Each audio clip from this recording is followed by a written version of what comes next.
I cannot be the only one that was reminded of the famous Kuritsugu dialogue with Saber when they had the clash of ideals and justice and killing and all of that. I cannot be the only one that was really reminded of Fate Zero while watching that convo with Alice in this episode. That reminded me so much of Saber and how she got exposed for some of the things that were wrong with her ideals.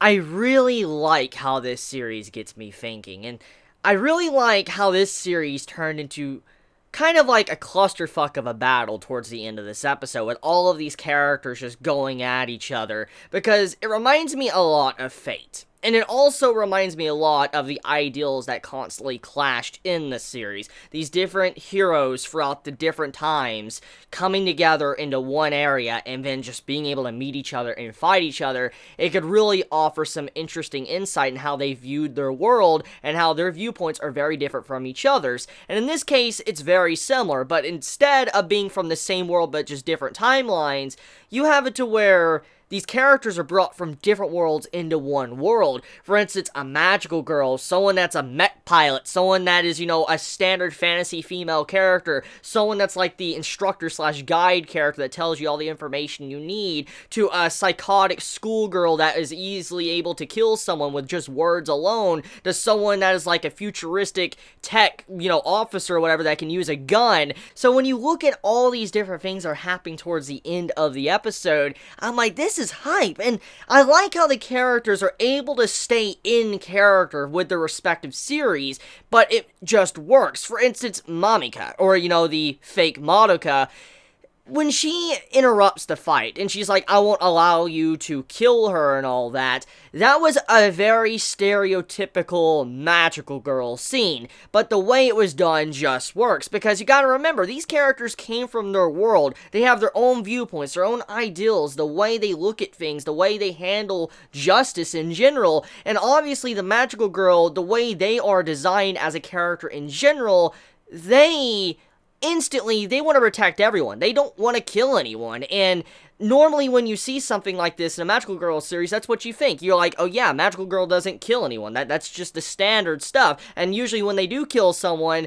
it's killing creatures, demons, whatever. That's kind of where it goes. That's the line to where Magical Girls will go, and it's never to where people die in their series. But in this case, that applies to Mamika, and even though she was very stereotypical, a very cliche Magical Girl, the way she reacted, it fits so well with her character, and now looking at it and looking the way she was doing certain things throughout this episode, I'm feeling like she's more of a neutral character than actually on one side or the other. I feel like she's one of those type of characters that doesn't want anyone to die. For instance, she doesn't want the world of the gods to fall into chaos and no one to die at all, and she doesn't want the other worlds to die either, so she's going to try to be neutral and protect both sides. That's the type of character I think she is, and I really like that viewpoint on that, and how these characters can stay in character even while they're not in their world.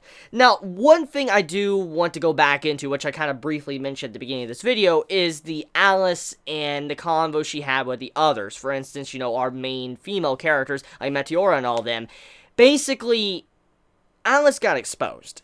And also, she got exposed, too, by the new girl that popped up that can use, like, some form of word magic or whatever. For instance, she can manipulate you, and if you say something is a lie, she can kill you. She got basically exposed of how twisted her justice is. For instance, so you're saying killing is fine as long as if the means are correct. Like, for instance, let's say there's a bunch of people that are in your way, okay, and they stand in your way for what your viewpoint, your ideal is. Obviously, you killing them, it would be just in your personal opinion because the way you handled it. And that's kind of what was being exposed about Alice and how she was finding out, which she didn't really accept, but she was getting exposed that the way she does things, the way she's willing to kill people for her sake of justice, it's her own opinion, and it's very corrupt corrupt or messed up. And I really like how this series is tackling that, because that is definitely something I wanted to see with this Saber-like character, because she needs that, and that will definitely lead into some development in the future of the series. For instance, her being able to understand that everything she's doing, she's just a hypocrite. I mean, going out of her way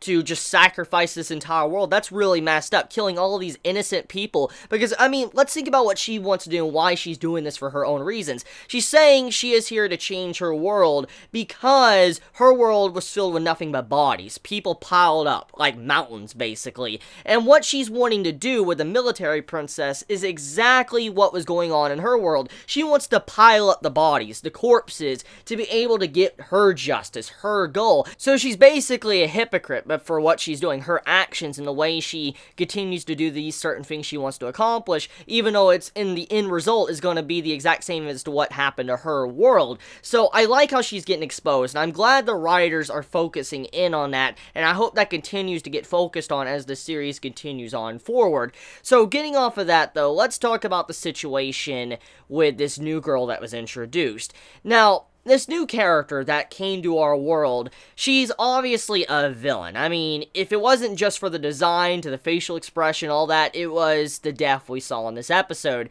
This girl straight up killed a dude for just saying, "Don't steal my book," in the bookstore. Like, you're gonna have to pay for that. She straight up killed a man for that. So automatically this character is pretty demented, evil, and we don't know exactly the type of story she's completely from.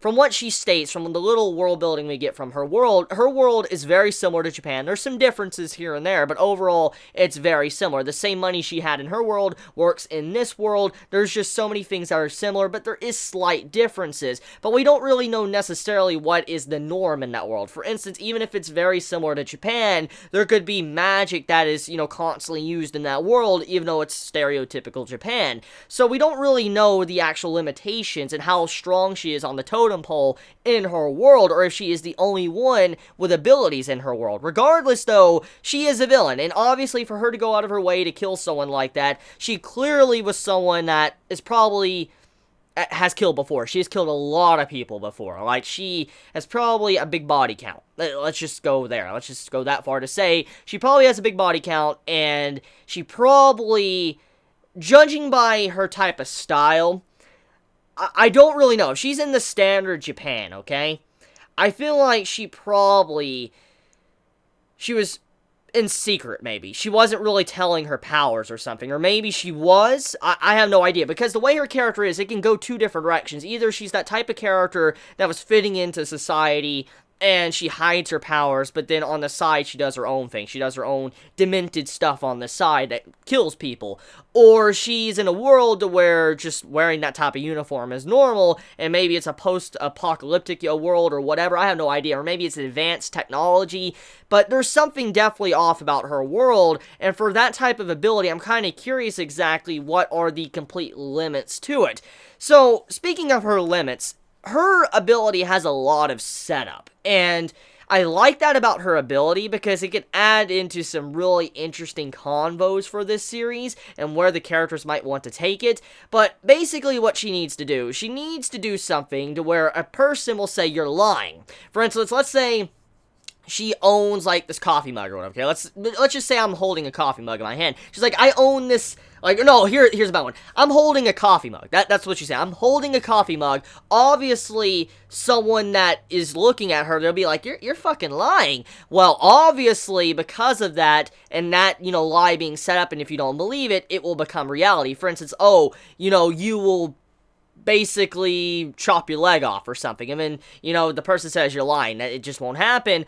Obviously, that will happen because the person didn't believe it. There's a lot of setup to this ability. You have to basically fall into her trap. So the best course of action, from what I'm assuming, is to not communicate with this person at all. Or, from what we could see, is we could assume that if you probably don't communicate with her, there could be also some repercussions too. Because there is other series out there, especially series that focus on word magic and stuff like that, to where when someone is asking you a question, and if their magic retains around killing you or whatever, usually if you don't reply to them, it could also lead into some very negative results as well. So I could see something like that being a counter too. For instance, if someone doesn't want to say she's lying or is lying, automatically they might die too, because they're not answering her at all. But we do know that she has a very strange and powerful magic ability, because she can make, things that were lies become reality. For instance, we saw the dude die. He just got eaten alive. So because of that, we know she's powerful. We just don't know the exact limits completely of what she can possibly do. So, one last thing I want to talk about is the fact at the beginning of the episode, Sota, or MC, decided not to tell our characters about the information he found out for the military princess. Gotta be honest here, that kind of pissed me off a little bit, because if there is one thing I hate about characters in general, in anime, manga, or any character in literature, it's characters that withhold information for no fucking reason.